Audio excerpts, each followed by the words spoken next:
నల్లమల సాగర్ ముంపుతో 9.5 కిలోమీటర్ల permanent diversion road నిర్మాణ పనులు జరుగుతూ ఉన్నాయి.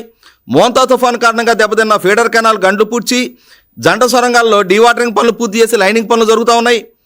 టన్నెల్ 1 పూర్తయిన దానిలో మిగిలిపోయిన 1,20,000 క్యూబిక్ మీటర్ల మట్టిని టన్నెల్ 2 నుంచి జగన్ రెడ్డి ఇటువైపు తోలటం జరిగింది. దాన్ని తొలగించాలంటేనే 6 నెలలు టైం పడుతుంది. అటువంటిది టన్నెల్ 2లో 7 కిలోమీటర్ల మేర లైనింగ్ పనులు పెండింగ్ ఉన్నాయి. అవన్నీ కూడా ఇంకా పూర్తి చేయాల్సి ఉంది. అంటే జగన్మోహన్ రెడ్డి అసంపూర్తిగా మిగిలిపోయిన ప్రాజెక్టుని తన అసమర్థత కారణంగా తన చిత్తశుద్ధి లేమి కారణంగా దానికి నిధులు కేటాయింపు కానీ నిర్మాణ పనులు పర్యవేక్షించడం కానీ చేయని కారణంగా ప్రాజెక్టు అసంపూర్తిగా మిగిలిపోయి వేల కోట్ల రూపాయల పనులు పెండింగ్ ఉండగానే ఆ ప్రాంతాన్ని వంచిన తీరు చూస్తే ఇటువంటి వంచకుడిగా మనం 151 స్థానాలతో అధికారం కట్టబెట్టింది అని చెప్పని. ముఖ్యంగా దుర్భిక్ష ప్రాంతాలైన ప్రకాశం అలాగే రాయలసీమ ప్రాంతాలు, ముఖ్యంగా రాయలసీమలో 52 స్థానాలుంటే 49 స్థానాలు 2019లో జగన్మోహన్ రెడ్డి కట్టబెట్టారు. కానీ అదే రాయలసీమ ప్రజలు ఈ జగన్మోహన్ రెడ్డిని కాదు మేము కోరుకున్నది, ఇతను మాట తప్పను మడం తిప్పను అని చెప్పని వాగ్దానం చేసి అధికారంలోకి వచ్చిన తర్వాత మాట తప్పాడు మడమ తిప్పాడు. రాయలసీమ పట్ల కానీ దుర్భిక్ష ప్రాంతాల పట్ల కానీ రైతాంగ సమస్యల పట్ల కానీ కనీస మాత్రపు అవగాహన లేని చిత్తశుద్ధి లేని ఈ జగన్మోహన్ రెడ్డి లాంటి పాలకుడు మాకు అవసరం లేదు అని చెప్పని భావించారు. కాబట్టి మళ్ళీ తిరిగి 2024 ఎన్నికల్లో అదే రాయలసీమలో 52 స్థానాల్లో 45 మాకు కట్టబెట్టడం జరిగింది. కాబట్టి ఇక్కడ ఈ క్రెడిట్ చోరీ పేరిటో లేకపోతే తన శ్రేణుల్లో లేకుంటే తనకి స్టాండర్డ్ ఓటు బ్యాంక్ ఉంది అనుకుంటే వాళ్ళని మభ్యపెట్టడానికి జగన్మోహన్ రెడ్డి సొంత మీడియా ద్వారా ప్రయత్నాలు చేయొచ్చేమో, వాళ్ళ సోషల్ మీడియా ద్వారా కొందనైనా కన్విన్స్ చేయగలమని చెప్పని ప్రయత్నం చేయొచ్చేమో. కానీ వాస్తవ పరిస్థితి ఏంటనేది తెలిసిన రాష్ట్ర ప్రజానీకం జగన్మోహన్ రెడ్డిని ఓడించి మేము తప్పు చేయలేదు అని ఈ రోజుకి నమ్ముతా ఉన్నారు. ఎన్డీఏ కూటమిని గెలిపించి మేము సరైన నిర్ణయం తీసుకున్నామని చెప్పని నేటికి కూడా ఆంధ్రప్రదేశ్ పౌర సమాజం బలంగా నమ్ముతా ఉన్నారు. మీకు ఇక్కడ కొన్ని ఫోటో సాక్ష్యాలు కూడా చూపిస్తాం. జగన్మోహన్ రెడ్డి జాతికి అంకితం చేశాను అని చెప్పని ప్రకటించినాడు.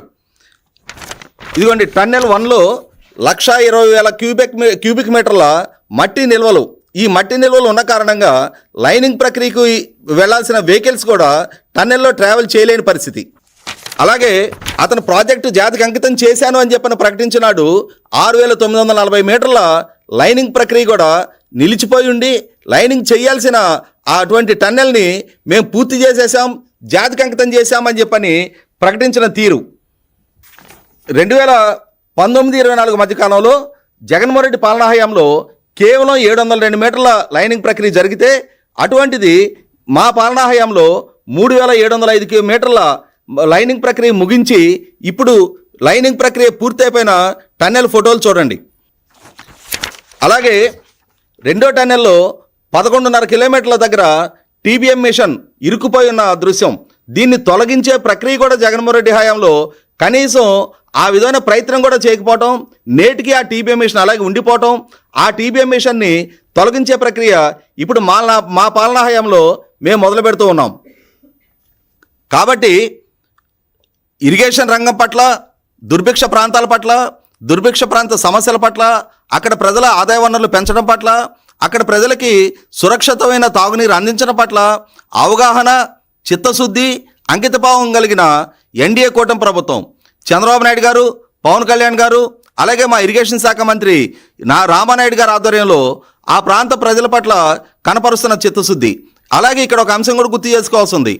రాయలసీమని అలాగే ప్రకాశం జిల్లాని కలిపి లార్జెస్ట్ హార్టికల్చర్ హబ్గా కేంద్ర ప్రభుత్వ సహకారంతో సుమారుగా 1,00,000 కోట్ల రూపాయలతోటి అక్కడ ఉన్న మెరుగైన అంటే అక్కడ ఉన్న కొద్దిపాటి నీటి వనరులను సద్వినియోగం చేసుకుంటూ అక్కడ రైతాంగానికి అధునాతన పరికరాలతోటి వాళ్ళు హార్టికల్చర్లో మెరుగైన ఆదాయ వనరులు అందుకునే దిశగా ఎన్డీఏ కూటమి ప్రభుత్వం చేస్తున్న ప్రయత్నం.